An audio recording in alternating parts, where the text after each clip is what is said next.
Welcome to the Swim Swam podcast. I'm your host, Coleman Hodges. Joining us today, newly minted World Championships silver and bronze medalist for Canada. We are sitting down with Ilya Kharun. Ilya, how's it going? It's going great, Coleman. Thank you for having me.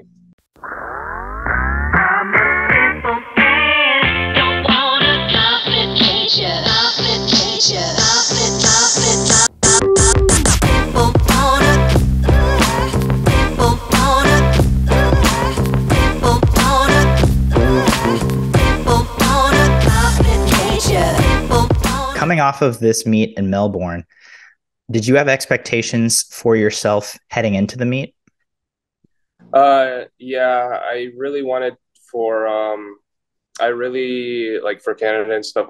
I really wanted to break the world junior records. That was kind of one of my top priorities. Of course, getting best times, but honestly, I was just going for the records. Yeah.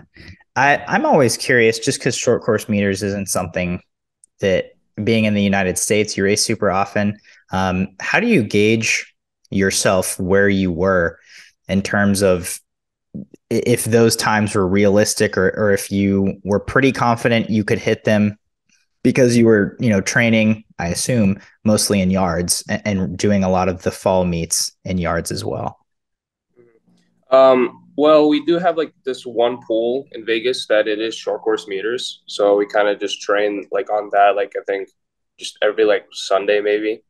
But after like the World Cup, I honestly just wanted to see like where I was at, trying to just go for like just any best time. And I saw that I was like really, really close to the World Junior. So I thought that in Melbourne, I was like, okay, I gotta, I want to hit those. Yeah. um, can you kind of take me through that meet? Because you did 50 fly, 100 fly. Did you do 200 fly as well? Yeah, 200 fly was in the middle. Okay. Mhm. Can you just give me your breakdown of each of those events, obviously culminating in that 100 fly where you not only broke the world junior record, but you also got on the podium for silver behind Chad Leclos? So the first day was the 55 prelims. I hit that world junior. I was like, oh, okay, well, that wasn't too bad. And then and then we did the semifinals at night where I got tied for eighth, and then we had to do that swim off, which sadly Daniel got me, but yeah, that was kind of disappointing, but it was all right. I was like, all right, I'll just take those like I broke it twice and then tied it the third time, the World Junior. And then it was a relay day the next day. And then the next day was like the two fly, which I did pretty good at prelims, got into finals, and then finals wasn't really too good, but because I was like a bit distracted, also like kind of feeling under the weather for some reason. But I actually got back from that because I had some techniques to like help me get away from like the get it so I wouldn't be sick. I was just like kind of just like um yeah just had some techniques. And then it was like the 100 fly prelims semifinals, and I was kind of going for that world junior record, but like prelims and semifinals, I was like, all right, I just got to get into finals. That was my goal. And then once I got into the goal of the 100 fly, I was ready for it. I was like, okay, a final race, I got this. I got to do something. And then um, well, as soon as I reached that wall and saw second place, I was like, yes, oh my God, I finally did it. It was a really good feeling. Yeah. So going throughout the meet, obviously, as you said, you kind of had some ups and some downs, dealing with illness, missing the or having a swim off, not making it into that 50 fly final. Who are you talking to coach wise? Because obviously you train full time with Ron Aiken at Sandpipers. You're on Team Canada. So just what does your support team and coaching team look like throughout that meet? I had my team manager, which was Jan. She just helped me like through the process of like the testing and stuff. But my coach was Coach Vlastik with Team Canada. He kind of well, I did my like own like Ron sets before the meet, and he was just kind of helping me like with either technique or something, or just helping me timing wise. But mostly, I was kind of like on my own for training and stuff most of the time. What did you make of that, or how did you feel about having that level of independence? Honestly, I was just like, oh, okay, like these training stuff is just it's literally just practice. I kind of I was fine being like on my own. I don't know. It's just like a normal feeling. Mhm. And so obviously this was your first. Is this your first major international senior level meet? Also, your first meet with Team Canada. Just general thoughts on your first go about with Team Canada. Yeah, first meet, honestly, it went by really good. Yeah, I don't know. It was just like it was a different experience being away from my usual crew. But you know, I adapted pretty quickly. I was actually pretty surprised. I had like no problems being with the team and just hang out with them. Yeah, it was just fun.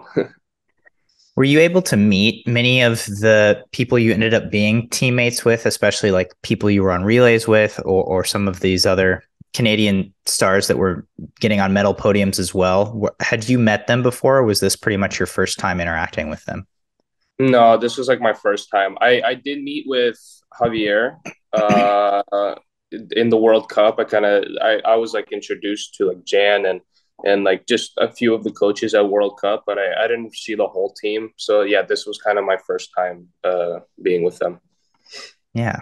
Any takeaways or any surprises about just getting to interact with these teammates for the first time? Not really. They were all like really nice. I got into the group like right away. I was just, yeah, everyone was just really nice. That's Yeah. pretty much it. So obviously a year ago, this wasn't quite the plan for you. You know, you maybe you can take me through this in your own words, but just how did this Canadian citizenship and sporting citizenship come to be for you in the last 12 months? Um, well, the Canadian citizenship, I was always like, I knew I was born in Canada.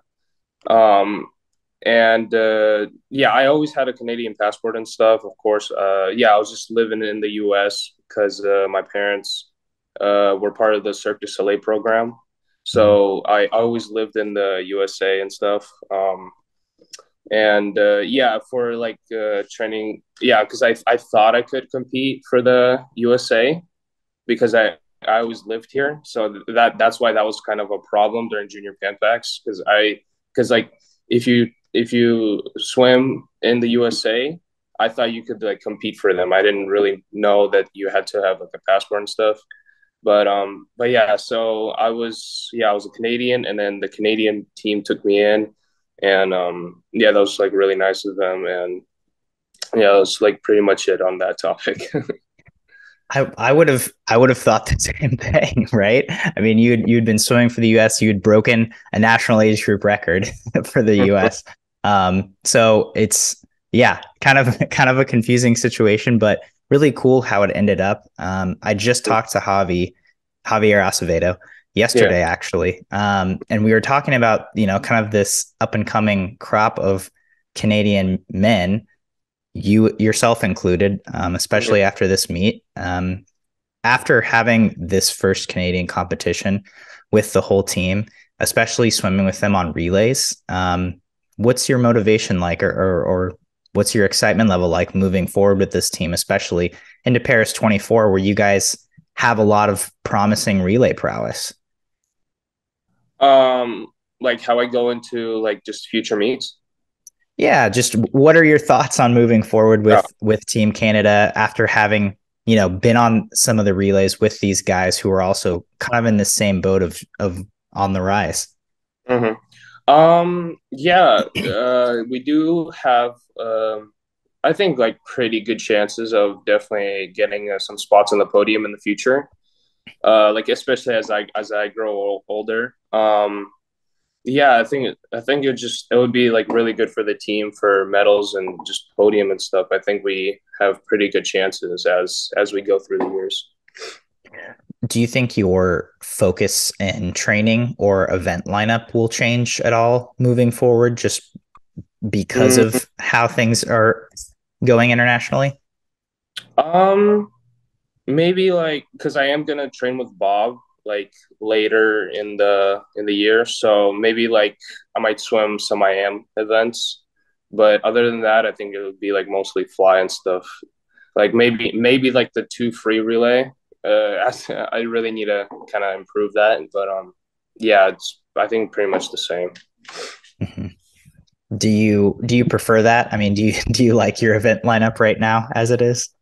Yeah, all the flies. Yeah, I mean it's a pretty simple lineup right now. Mhm. Nice. Um, and then I was lucky enough to come by a practice with you guys in September. I saw you throw down a really great fly set. How would you analyze how the rest of the fall has been for you training wise? Yeah, it was pretty good. A lot of major sets that we did. Like most like fly and a lot of like distance free. Um, Other than that, yeah, it was just like a bunch of sets and a few. I'm pretty sure we had one meet. Oh yeah, we had the October meet. Um, Kind of just seeing like where we were at. But yeah, just it was just like a lot. We just did a good amount. um, and obviously that culminated for you in this World Championships. Seeing your team perform at juniors was on my end pretty sensational. You know, they really threw down. What were your thoughts? You know, not being there, and obviously you're prepping for Worlds, but seeing them do the things that they did. Yeah, I was very surprised. I was like, dude, oh my God. I of course I was like expecting it. I was like, yeah, I knew they were gonna get records and stuff. I kind of knew that. Yeah, I was like as they were swimming, I was like, dude, I had like half and half feeling. I was like, dude, I really want to be there because I want to swim other events that are yards. So I was like, dude, I was training for that as well. But yeah, no, they finished pretty good, especially they did sectionals as well. So I was like, yeah, those that's amazing. They really did a good job. Yeah. So just moving forward now, as you mentioned, you're going to ASU, Arizona State in the fall. But moving forward for this winter and spring, are there certain meets you're targeting now? Winter and spring. So there's definitely yeah the Knoxville Pro Series I was talking to you about, Mhm. and I think there might be an open water meet in like Australia. I think coach like talked to me about somewhere like in January. I think that one's to be determined, but yeah, Knoxville definitely. Um, and yeah, I know there's a lot of pro series that we're gonna be doing. Definitely the What do you feel like for someone who swims the 50, 100, and 200 fly? What do you feel like you get out of racing open water? honestly, I just like the distance. It's a really fun race. It's not painful or anything. You kind of just swim like and you it's literally just swimming continuously for like 2 hours or an hour and a half. Yeah, I honestly like open water. It's not a bad thing.